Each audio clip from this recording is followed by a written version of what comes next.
বন্ধুরা, আজকে আমি মোচা চিংড়ি বানাচ্ছি। দেখো, বাঙালি ট্র্যাডিশনাল রান্না মোচা চিংড়ি আজকে তোমাদের দেখাবো।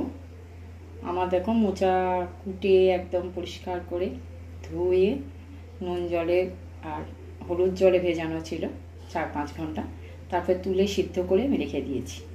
আজকে মোচা কোটার ভিডিওটা তোমাদের দেখালাম না, আমার আগের ভিডিও দেখে নেবে। মোচার বড়া রেসিপি আছে, সেখানে আমি কিভাবে মোচা কুটতে হয় পুরো দেখিয়ে দিয়েছি।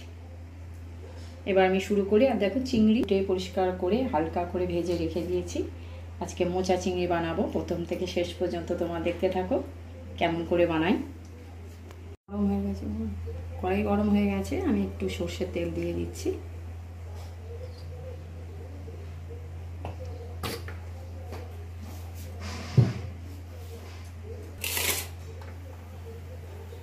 এবার আমি একটু জিরে ফোড়ন দিয়ে দিচ্ছি।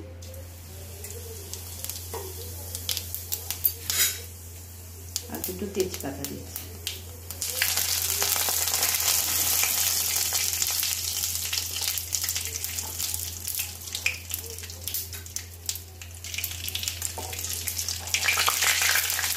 হয়ে গেছে, এবার আমি আলুগুলো দিয়ে দেবো আস্তে আস্তে। ছোটো ছোটো করে আলু কুটে রেখেছি কতগুলো, আলু একটু অল্প করে দিয়ে দিচ্ছি।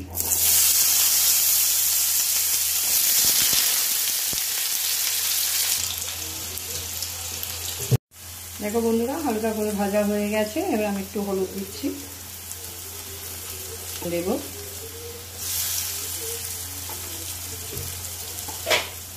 এবার মশলাগুলো আমি সব এক এক করে বাটির মধ্যে গুলে নেব।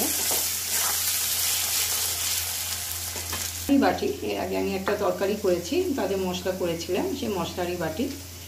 মশলা লেগে আছে, আমি আদা দিয়ে দিয়েছি। এবার জিরের গুঁড়ো দেব।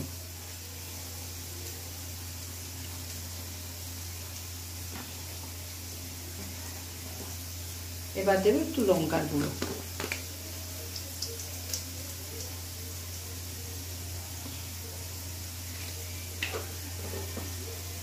একটু জল।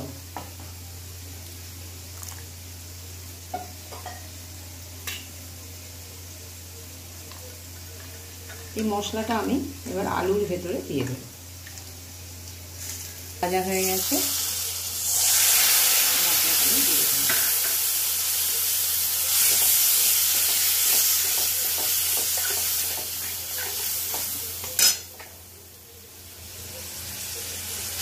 টমেটো,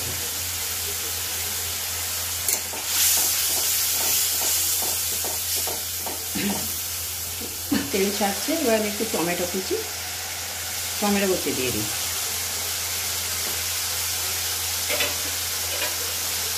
চাপা দিয়ে দেবো, টমেটোগুলো নরম হয়ে যাবে, তারপরে আমি মোচা দেবো। চিংড়ি মাছ দিয়ে দেবো। এবার আমি চিংড়ি মাছগুলো দিয়ে দিচ্ছি।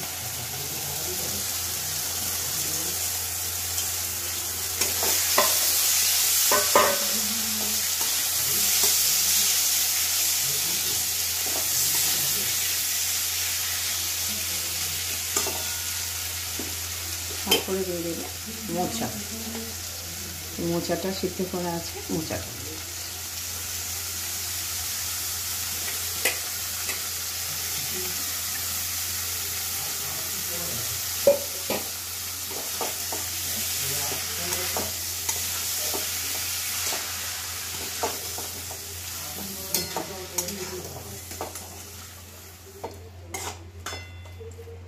একটু চাপা দিয়ে রেখে দেবো।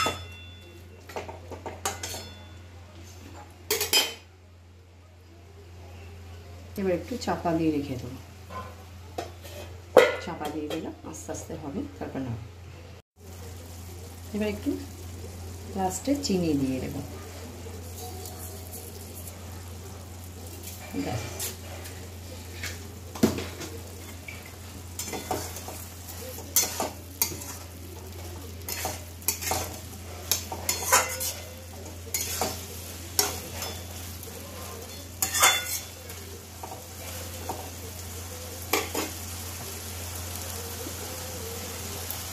একটু গরম মশলা দেবো, একটু গরম মশলা দিয়ে দিলাম।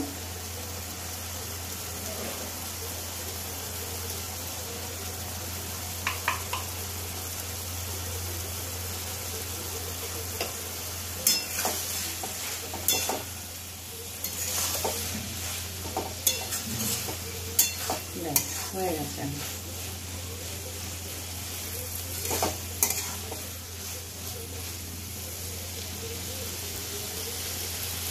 বন্ধুরা, আমার মোচা চিংড়ি একদম রেডি। দেখো কেমন দেখতে লাগছে, সুন্দর লাগছে না? খেতেও খুব সুন্দর হয়েছে। এইভাবে তোমরা ট্রাই করবে, কেমন লাগলো বলবে, কমেন্ট করবে, লাইক করবে, শেয়ার করবে, সাবস্ক্রাইব করবে। আজকের মতো এখানে শেষ বন্ধুরা, আবার আসবো পরের ভিডিও। ততক্ষণে তোমরা সবাই ভালো থাকবে। নমস্কার।